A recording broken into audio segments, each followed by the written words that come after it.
Comme vous pouvez le constater sur la fiche, plus de 36,4 millions de cryptos sont actuellement disponibles sur le marché. Et il est projeté que d'ici fin 2025, on aura plus de 100 millions de cryptos disponibles sur le marché à cette allure de création massive.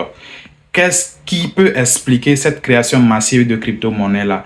Et cette création massive de crypto-monnaies-là est un frein pour le boom dans lequel nous sommes actuellement? Parce qu'actuellement, les discussions vont dans tous les sens et ça crée une très grosse panique qui ne dit pas son nom sur le marché de la crypto. On va décortiquer tout ceci dans cette vidéo. Mais bien avant cela, vous savez ce qu'il faut faire. Likez la vidéo. Si vous n'êtes pas encore abonné, vérifiez, voir si vous êtes déjà abonné ou pas. Et également activer la cloche de notification. Rejoignez également notre canal et notre groupe Telegram. Les liens sont en description de la vidéo. Si vous avez besoin d'un accompagnement crypto pour mieux vous orienter sur ce marché très violent, le lien également est dans la description de la vidéo. Le tout premier lien dans la description de la vidéo est à vous. Alors, comme je le disais tantôt, actuellement, on a une création vraiment en quantité des crypto-monnaies. Comment en sommes-nous arrivés à ce niveau-là? Parce que quand on compare les cycles précédents, les années précédentes sur le marché, par exemple, quand on prend 2013-2014, à peine on avait 500 cryptos disponibles sur tous les marchés. En 2017, 2020, 2021, on avait à peine 3000 cryptos qui étaient disponibles sur les marchés crypto. Mais cette fois-ci, on remarque un foison de crypto sur le marché. Comment est-ce arrivé à ce niveau-là? Parce que aujourd'hui, ce qu'il faut savoir, c'est que le processus de création de crypto n'est plus le même qu'avant. Parce que avant, pour pouvoir déployer une crypto-monnaie sur une blockchain, il faudrait vraiment avoir des connaissances techniques un peu plus avancées. Il faudrait être un développeur vraiment confirmé qui va déployer, qui va utiliser des smart contracts. Bon, lors de Ethereum et bien avant Ethereum et consorts, pour ceux qui avaient eu l'occasion de pouvoir déployer les Dogecoin et consorts, pouvoir vraiment comprendre le code et pouvoir déployer une crypto-monnaie et la mettre sur les marchés. Mais ce que nous sommes en train de remarquer actuellement avec la venue des plateformes plug and play, à l'instar de Pump.Fun, Sunpump, Moonshot, MovePump. Aujourd'hui, il est très facile de pouvoir créer une crypto-monnaie en quelques secondes, voire même en un clin d'œil. Il suffit seulement d'utiliser quelques minimes de dollars, les 1 dollar, les 2 dollars ou bien les 10 dollars et vous avez tout à l'heure votre crypto-monnaie. Maintenant, c'est la valeur que vous la donnez qui est derrière.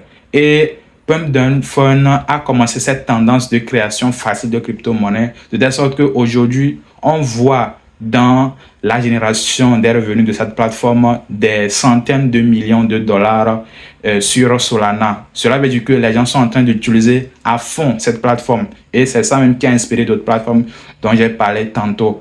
Et aujourd'hui, les gens ne cessent de créer parce que vu que c'est facile, maintenant, on n'a plus besoin d'être un développeur très agréé ou bien un développeur vraiment poussé. Tu peux par exemple payer juste des frais et appuyer sur un bouton et puis tout est généré pour toi. Ça va très vite. Donc c'est pour cela en un rien de temps là, de 2013 en 2024 2025 actuellement, on a vraiment fait une montée fulgurante en nombre de tokens disponibles sur les marchés.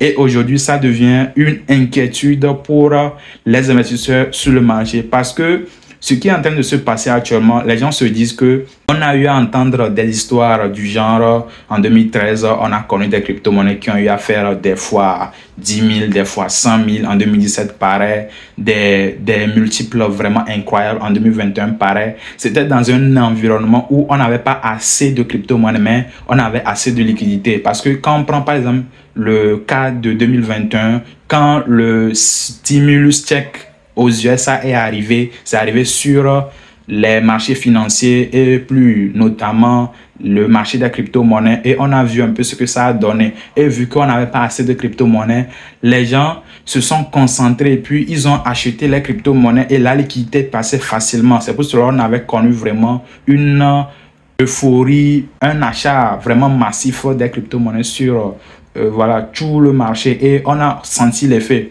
Pour ceux qui ont eu l'occasion de vivre ce cycle-là, ils ont senti un peu ce que ça donnait de vivre vraiment d'abord un beau run réservé au Bitcoin, après les altcoins, dans une alt season où tu te réveilles, tu vois ton portefeuille exploser de fois 10 du jour au lendemain. Tout le monde était content parce qu'il y avait la liquidité pour peu de crypto. Mais la donne est en train de changer actuellement des millions de tokens et ça fait vraiment flipper les gens. Parce que ce qui est en train de se passer actuellement, c'est que aujourd'hui, nous ne sommes pas en train de vraiment voir une liquidité qui est en train de rentrer pour le moment sur les marchés financiers, notamment le marché des crypto-monnaies. Et cette création en quantité industrielle, si je peux le dire, de crypto-monnaies fait qu'aujourd'hui, les gens se disent que si c'est comme cela, il y a l'espoir d'une alt season ou bien d'un bull run où on connaît une phase parabolique ne peut plus vraiment exister parce que la liquidité ne va pas suffire à ces millions de tokens qui sont créés par seconde, par heure, par jour et consort.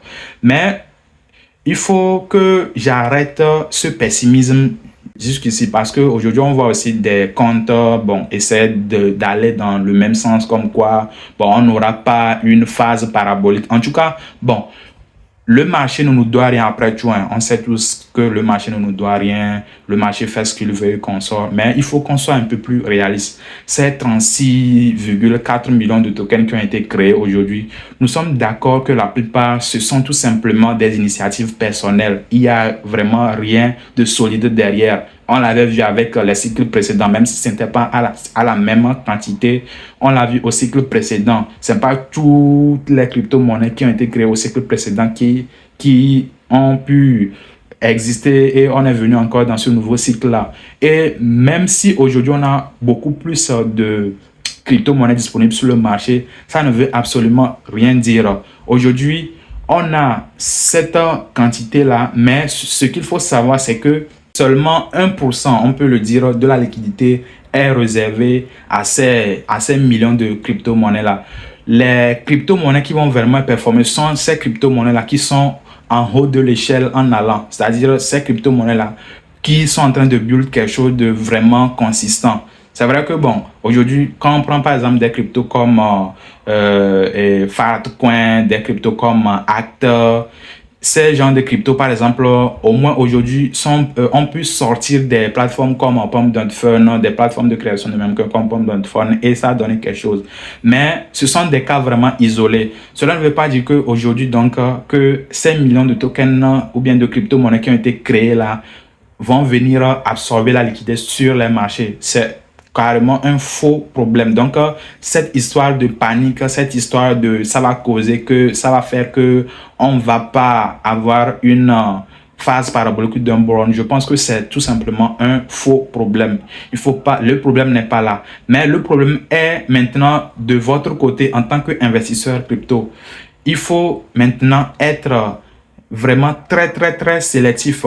Parce que si aujourd'hui, vous n'allez plus investir dans les crypto-monnaies comme vous y investissiez avant. Il faut vraiment être très sélectif dans vos choix. Parce que, comme je l'ai dit tantôt, aujourd'hui, la liquidité va choisir plus les crypto-monnaies qui sont en haut de l'échelle. Donc, il ne faut pas aller trop en bas, en fait. Parce qu'aujourd'hui, quelqu'un est malade, il créer une crypto-monnaie pour sa maladie. Quelqu'un tousse, il crée une crypto-monnaie pour cette toux-là. Tout le monde crée une crypto-monnaie pour cette circonstance-là. Mais vous êtes d'accord avec moi que sur le long terme, ce n'est pas ce genre d'initiative qui persiste, mais des projets qui ont une communauté déjà solide, c'est très important, et une proposition de valeur qui servent vraiment les gens. Et on a vu des preuves.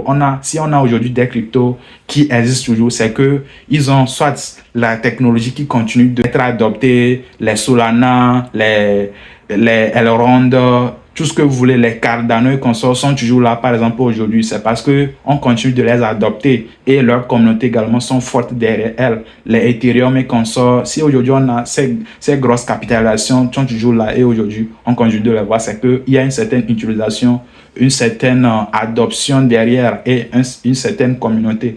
Mais ces millions de projets que nous voyons aujourd'hui n'auront pas tous, au moins 99,99% là, ne vont pas bénéficier de cette liquidité-là. Donc, la liquidité va arriver, mais il faudrait vraiment se positionner au meilleur endroit, en fait, et au meilleur moment. C'est très important. C'est l'essentiel de ce que vous devez retenir dans cette vidéo-là. Il ne faut pas que cette création industrielle de tokens-là vous fasse peur, en fait, parce que on le voit aussi dans le monde traditionnel ou bien dans le marché traditionnel. Ce genre de trucs arrive. On voit beaucoup d'entreprises arriver dans un domaine précis ou bien voilà, ça foisonne. Mais quand l'année finit ou bien le cycle passe, les unicornes ou bien les entreprises qui sont là pour faire du sérieux, ce sont ces entreprises-là qui finissent par rester et les 99,99% disparaissent tout simplement. Et je pense que la crypto ne va pas accepter cette règle-là. Donc, restons vraiment concentrés comme nous l'avons l'habitude de le dire. Il faut vraiment être sélectif et savoir dans quoi nous sommes en train d'investir. Donc voilà, dites-moi ce que vous en pensez. Est-ce que vous êtes vraiment inquiet après ces différentes explications avec les données que j'ai eu à vous livrer? Est-ce que vous êtes déjà positionné parce que vous le voulez ou non, ou bien que voilà, ceux qui sont sceptiques là, le veulent ou non, en se basant tout simplement sur cet argument de il n'y aura pas de alt season ou bien une phase parabolique du bourron là. Je pense que c'est tout simplement un faux problème. En tout cas, c'est ce que moi je pense. J'aimerais également vous écouter dans les commentaires ce que vous pensez de cette situation là. C'est pour cela que je suis là. Merci d'avoir suivi la vidéo. Likez-la, abonnez-vous, rejoignez nos canaux Telegram et la discussion continue. Vous savez, c'était Satoshi Printa. Ciao, prochaine vidéo.